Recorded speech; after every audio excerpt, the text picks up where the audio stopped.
teal Protoss, we have SK Telecom T1's Classic. And up to the top left, we have our blue Zerg. You might know of him. He is EG Jaedong. Okie dokes. So, first thing to notice, not cross spawns.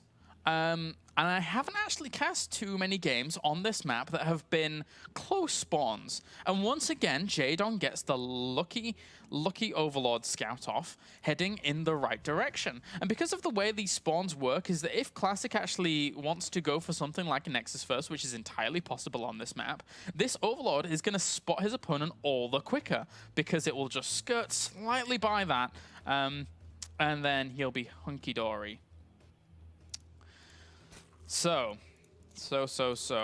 This map, compared to a previous map, it's extremely large. It's almost double the size. If you look at it. Well, actually, no. Habitation Station's a little bit bigger than, say, something like Belshire, Vestige, or Heavy Rain. So it's like double the size of Heavy Rain or something like that. So a lot of different dynamics come out on a map this big, and a lot of thought processes are angled towards such things. All right. Well, Nexus first for Classic. Surprise, surprise. Wasn't expecting anything else. Meanwhile, Jaedong, also hatchery first. Not expecting anything else. Anything other than those would be a little bit needless in terms of the defense. The little hover lab bot, hello. Apparently hover is a new category introduced with some of these maps, or something like that, I don't know. But behind this, Classic is playing a very, very greedy style. Nexus into Gateway, and it was it's basically not really leaving him too well defended. But Jaedong, I mean, he realized even before spotting this Nexus that he could go triple hatch before pull. So he does throw down the pull as well as the extractor. Jaedong's going to play this series out very, very greedy. And it's going to be interesting to see what Classic wants to do in this series. I can only, once again, anticipate something like a Stargate play, unless he wants to go for big gateway aggression early on. Now, unfortunately for Classic, he scouted in exactly the wrong direction, which on a map like Ultrazine Stronghold makes a very big difference compared to something like, well, not a very big difference, but a slight difference compared to something like Frost, for example, where, yes, it's a big map, yes, it's a 4-player map, but Ultrazine Stronghold is even bigger. So if you imagine how many minerals this probe is actually losing during this entire transition around the map, it becomes quite a big deal. Like, that distance times 2 divided by all of this distance that this poor little dude's doing, as well as mine time, I guess, but still, big deal. And there we go, there's the Stargate on the way for Classic. He even throws that down on his ramp. Jaedong sees this very quickly, and I think at this point, aside from looking up for something like gateway pressure, he's just confirming what he already knew his opponent would do in the form of that Stargate. Well, the third base has been spotted here for Classic, and he's gonna run on home with his tail between his legs for that poor little probe, as he can't really do a whole lot right now. Unless, of course, he ends up going up to this high ground and then throwing a pylon down. Generally, in these spawning positions, that's a really good location to throw it down. But it's very predictable as well. Also, you can throw a pylon down on the other side of these rocks and then try and warp over them. That's also another good choice. But I think more so than not, Jaedong would look to take his 4th base down in this location, as opposed to a little bit forwards towards his opponent up in this north. Because then that kind of pylon position here would become extremely, extremely potent.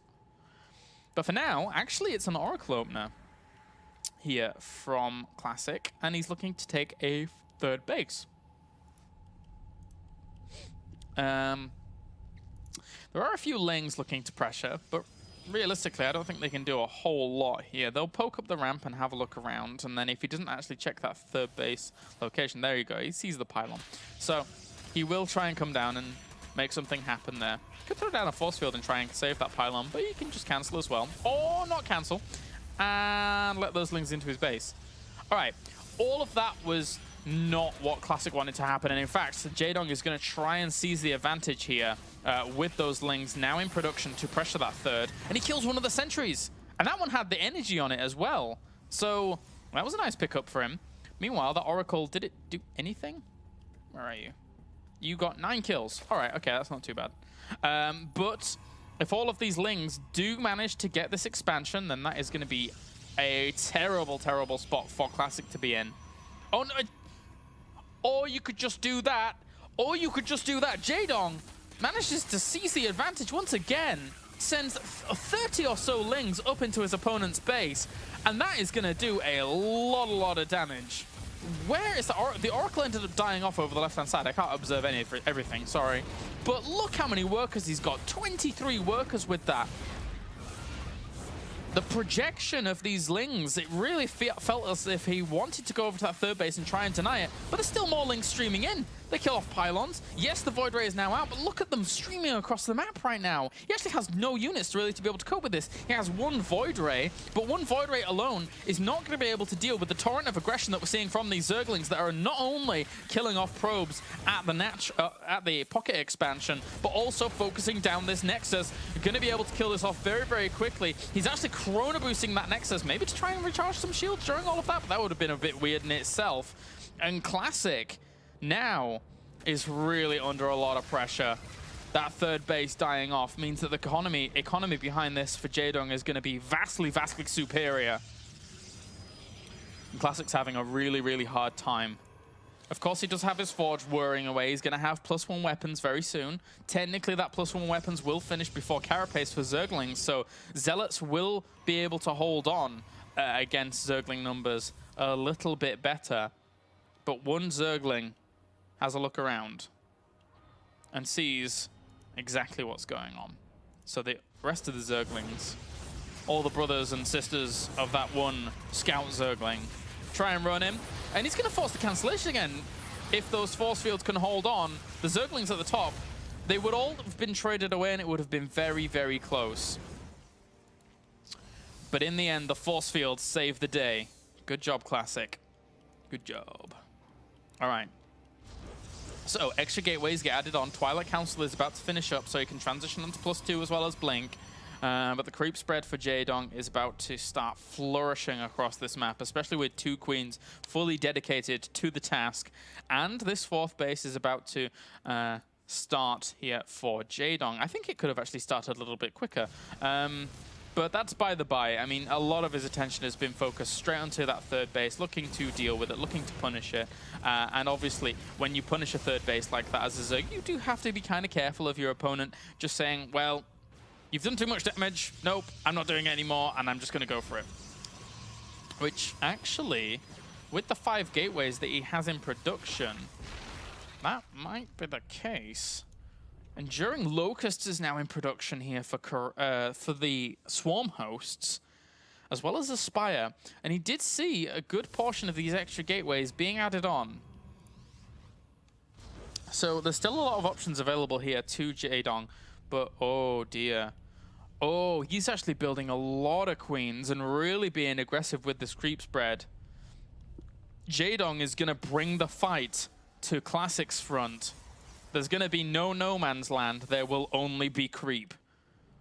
And Classic moving out here, looking to throw a pylon down, but once he sees the extent to which this creep has extended, the thing is that the very odd thing about this build here from Classic is that he doesn't have a robo yet. He's going to need an observer out to deal with the Swarm hosts if he can get on top of them. That's if he can get on top of them.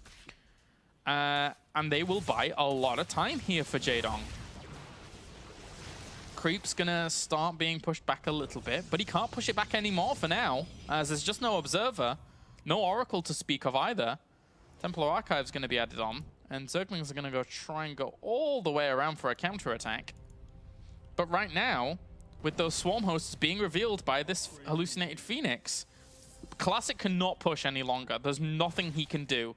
He doesn't have the AoE damage to deal with Swarm Hosts. He doesn't have the detection to deal with Swarm Hosts. He has none of the tools to deal with Swarm Hosts. And once again, Lings get in the base here. Classic leaves it open. He had 2 probes, for some reason, sat around there. And he's going to try and focus down the Robo Facility. This is actually a really, really cool choice, because then he can deny the detection for just a little bit. He does get it at the price of all of those Zerglings, almost.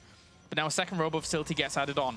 Robo Bay is getting produced as well. But Classic's managed to wiggle his way around this entire map and is going to pick up this 4th base kill, unless these Zerglings can somehow do something. But the Queens, as well as the Swarm Hosts, are now moving into assault position.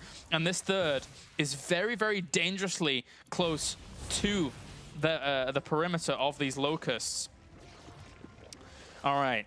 Well, the 4th base did end up dying here. But Jaedong right now, he's almost maxed out, so I don't think he's caring too much about that 4th base. Of course, it is a bit of a blow to him, but if he can trade away his opponent's 3rd base for that, I'm sure he'll be in a happy, happy spot.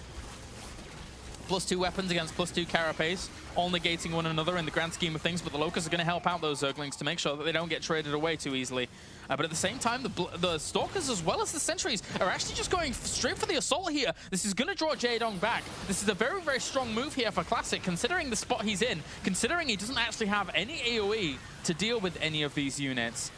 2 Colossi now in production as well. If he can continue to buy time, that's going to be great. But all of these units are going to be complete sacrifice, as a lot of the Zerglings do manage that wraparound. More Force Fields will go down to make sure that the Stalkers can get as ample damage done as possible. And they actually managed to blink out to the safety of that motion core. He can actually recall out of here. Oh my god.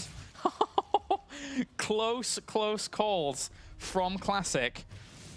Meanwhile, all of the Zerglings at the 3rd base have been cleaned up. 40 workers have been killed off here by Jaedong, but it's still 65 to 67. And he's bought time against these Swarm Hosts to actually get Colossi in the right positions. 11 Corruptors now in production here as Jaedong looks to press his somewhat advantage.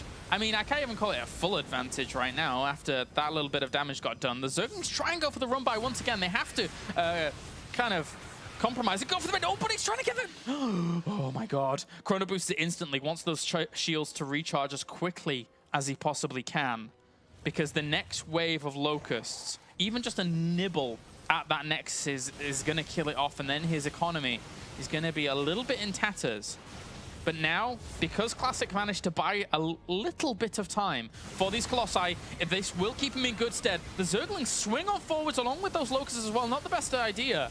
And this Mothership Core is just about to have a little bit of energy to be able to throw down a very vital spell. Maybe the Photon Overcharge, anything he has to try and help this out. He does have energy for the Time Warp as well. There was a nice blink forwards just before by Classic to try and catch some of those Colossi, some of those Corruptors. But yet again, another run by here for Jaedong, trying to go into the main, doesn't get there. There is a Zealot blocking it off. Tried to go into the natural for a second there, but look how quickly all of those Zergling numbers die off.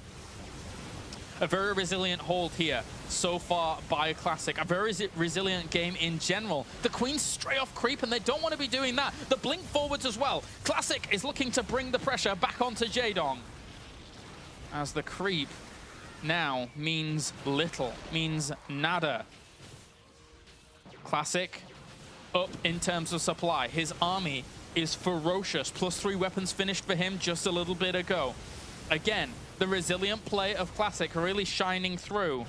And the decision-making as well to come down here with that small Stalker Sentry force and then be able to get out with some of those Stalkers after killing off the 4th base, after putting on some pressure at that 3rd. Classic has played this game out absolutely wonderfully. And now the Stalker Colossi numbers swell as he moves forwards to the 3rd base. Jaedong is in a lot of trouble. He needs to buy some time. The Swarm Hosts are going to try and do that for him. The Stalkers as well as the Colossi raining down havoc on those Locusts and killing them off very quickly. All he needs to do is blink onto those Corruptors, and that's all that Jaedong really has here right now, is a lot of Corruptors. 18 in total. He knows if he can bring down the Colossi, then maybe that's his key back into this game. Also, the Zergling's going to get this Nexus over here. Oh, are they going to get it? It's so close. It's so close. Oh, he gets it. gets it. So there's really not a whole lot of economy laying back at home here for Classic. He does have a bit of a bank, so he can expand. But still, Classic now pressures down towards the fourth and will kill that off.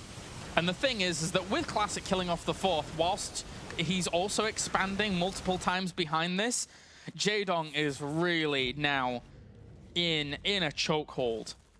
How can he transition off of this? He's going to continue to play out the longer game with the Swarm Host style, but he lost a lot of his queens that had a lot of energy before. He manages to deny the fourth base down here, but Classic, he has, the thing is that he has the bank to expand and then throw down a lot of static defenses as well. The blink forwards catches a few of these Swarm Hosts.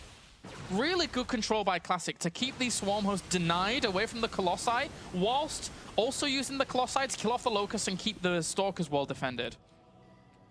There's really not that much static defense here for Classic that he could be adding on, but he's going to go for the push. He's actually found himself right on top of these Swarm Hosts, but doesn't actually have any detection, so he's going to have to rely on some kind of Colossi splash damage here to be able to kill this off. He's actually now adding on an Observer, realizing that there wasn't one with the army, warping in a few more Stalkers as well, but at the same time, the Zergling's going to swing on forwards to this third base, try and pressure this where they can. The Swarm Hosts, a few of them did die off thanks to the splash damage, but now there's no more Colossi. There is no more Colossi. There is the Observer over here as well now, so that is also helping out. In fact, he got those Observers over there. It wasn't just the AoE that was killing off those Swarm Hosts. My apologies, but regardless, got caught up in the moment. The expansion did end up dying off once again. Zerglings as well as some good Fungal Ghostland on a lot of this. That's a lot of Zerglings flooding out. Actually, from all angles, he should be able to clean up a lot of these Stalkers. Oh my god, Jaedong! How are you able to clean this up? But during all of that, he lost a lot of his Swarm Hosts, which were really the big key in being able to keep him in this game. Also, the Stalker position here is not too bad. So Jaedong is plummeting in terms of supply. It really feels as if Classic should be able to take this game now, as the remaining Zerglings flooding out are going to get killed off very quickly. They don't have +3 carapace, whereas +3 weapons is finished for these Zealots, so the 2-shot is available to them on those Zerglings. And more units now just slowly trickling in here for Classic, but it's been a very close game here on Altrazim Stronghold, and Classic looks to be seizing the advantage with both hands, as Jaedong is going to fall here in the round of 16, unless he can pull an absolute miracle. He's got a base up to the north. He's trying to stream out more Zerglings towards these Zealots, but all he need do is warp in Zealots. There's only Zerglings coming out here for Jaedong, and they still don't have that +3 carapace. It's about 15 seconds from finishing. That will make all these Zerglings a little bit more formidable against this, and that's why he's saving a lot of them up. If he can get that +3 out against this, then maybe he's going to be able to hold on. And the interesting thing, actually, during all of this, is if Jaedong can hold this base up to the north, then, the addition of Archons. Okay, I didn't see that coming, but that's scary. But if Jaedong can hold this base up to the north somehow, some way, there's actually no mining left over for Classic here. No mining whatsoever. And the Zerglings are going to try and get the wraparound here on these Archons. That's a very, it's an all right trade. But he needs more Zergling numbers. And now the mining base has been discovered here by Classic. And he's killed off, so many of those drones, those Archons. 30 kills, 18 kills between them. Jeez. And more High Templars are being warped in. Archons are the key to success here for Classic. Jaedong has plummeted in terms of supply. The remaining mining bastion of hope for Jaedong has been shut down. And now his main begins to be assaulted.